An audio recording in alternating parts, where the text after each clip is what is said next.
Hello friends, welcome to Kunjal's kitchen.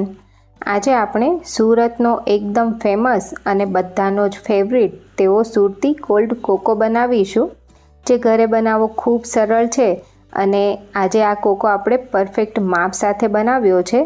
જો તમે પણ આ રીતે બનાવશો તો બહાર જેવો જ તમારો કોકો પણ તૈયાર થશે. તો જો રેસીપી પસંદ આવે તો વિડીયોને છેલ્લે સુધી જોઈ એક લાઈક કરી દેજો. તો કોકો બનાવવા સૌથી પહેલાં એક વાસણમાં મેં 2 થી 3 ચમચી પાણી લીધું છે અને એ પછી તેમાં 1.5 લીટર દૂધ લઈશું. તો આ ફૂલ ફેટ દૂધ છે. ફૂલ ફેટ દૂધ લેવાથી કોકો એકદમ સરસ ક્રીમી બને છે. તો હવે દૂધ ગરમ થાય એ પહેલાં જ તેમાંથી અડધા કપ જેટલું દૂધ આ રીતે સાઈડમાં લઈ લેશું અને આ જે બાકીનું દૂધ છે તેને 2 થી 3 ઉભરા આવે ત્યાં સુધી દૂધને ગરમ કરી લેવાનું છે. તો જો તમે આ રીતે ઘરે એકવાર કોકો ટ્રાય કરશો તો જે કોકોના તૈયાર પેકેટ આવે છે એ વગર પણ તમારો કોકો પરફેક્ટ બહાર જેવો જ બનશે. હવે આપણે જે અલગ દૂધ રાખેલું હતું તેની અંદર 6 ટેબલ સ્પૂન કોકો પાવડર લઈશું. તો આ કડવો જે કોકો આવે એ જ મેં લીધો છે અને આ રીતે જે ટેબલ સ્પૂનનું માપ આવે છે એ માપીને જ મેં અહીં 6 ટેબલ સ્પૂન જેટલો કોકો પાવડર લીધો છે.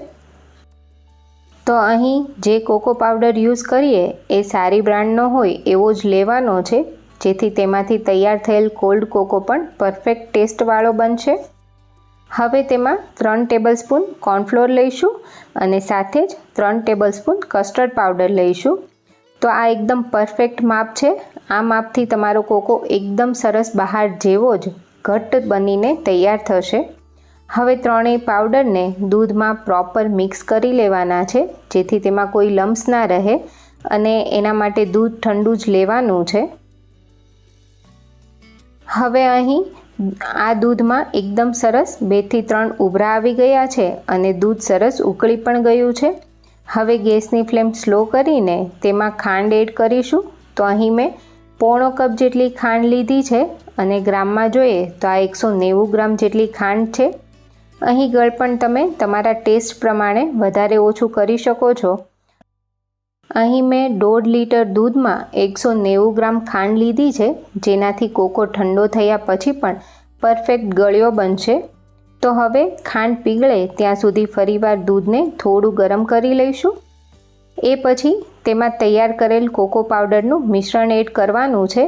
એ પહેલાં તેને આ રીતે થોડું મિક્સ કરી લઈશું, જેથી કોર્નફ્લોર કે કસ્ટર્ડ પાવડર નીચે બેસી ગયા હોય તો પ્રોપર ફરી દૂધમાં મિક્સ થઈ જાય.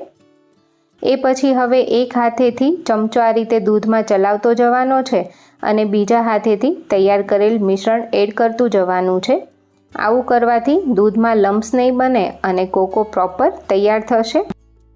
તો અહીં કોર્નફ્લોરવાળું મિશ્રણ એડ કર્યાની સાથે જ દૂધ એકદમ સરસ ઘટ્ટ થવાનું ચાલુ થઈ ગયું છે. હવે આ સમયે ગેસની ફ્લેમ મીડિયમ કરીશું અને દૂધને સતત આ રીતે ચલાવતા જઈને 5 થી 7 મિનિટ તેને ઉકાળી લેવાનું છે અને દૂધને સતત ચલાવતા જવાનું છે, નહીંતર નીચે કોર્નફ્લોર ને કસ્ટર્ડ પાવડર બેસી જશે. તો લગભગ 5 થી 7 મિનિટ પછી કોકો પ્રોપર કૂક થઈ ગયો છે અને જોઈ શકાય છે કે એકદમ સરસ બહાર જેવો જ કોકો ઘટ્ટ બનીને તૈયાર થયો છે. આ સ્ટેજ પર ચેક કરવું હોય તો ચમચાની પાછળ તમે આ રીતે લાઈન બનાવો તો તરત ખ્યાલ આવે કે કોકો પ્રોપર ઘટ્ટ થઈ ગયો છે અને સરસ કૂક થઈ ગયો છે. હવે કોકોને ઠંડો કરી લઈશું.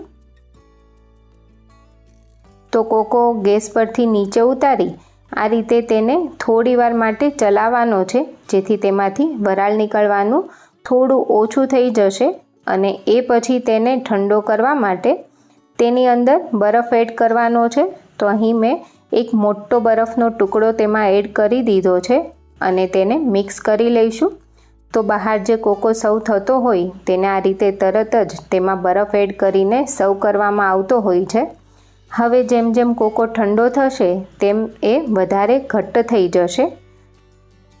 આ સિવાય તમે કોકોને રૂમ ટેમ્પરેચર પર લાવીને ફ્રીઝમાં મૂકીને ઠંડો કરીને પણ સર્વ કરી શકો છો. અને જો તમે ફ્રીઝમાં કોકો મૂકશો તો પહેલી વખતમાં કોકો આ રીતનો એકદમ ઘટ્ટ બની જશે.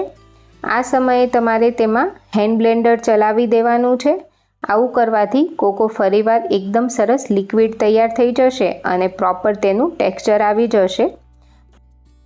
તો જોઈ શકાય છે કે સુરતની ફેમસ જગ્યાનો જે પ્રોપર ઘાટો કોકો મળે છે તેવો જ કોકો ઘરે તૈયાર થયો છે। તો જો તમે આ માપ સાથે એકવાર કોકો બનાવશો તો તમારો કોકો પણ એકદમ મસ્ત તૈયાર થવાનો છે। તો ઘરે ચોક્કસથી ટ્રાય કરજો અને મને કમેન્ટમાં જણાવજો તમને આજની રેસીપી કેવી લાગી। સાથે ચેનલને સબસ્ક્રાઈબ કરી દેજો। Thank you.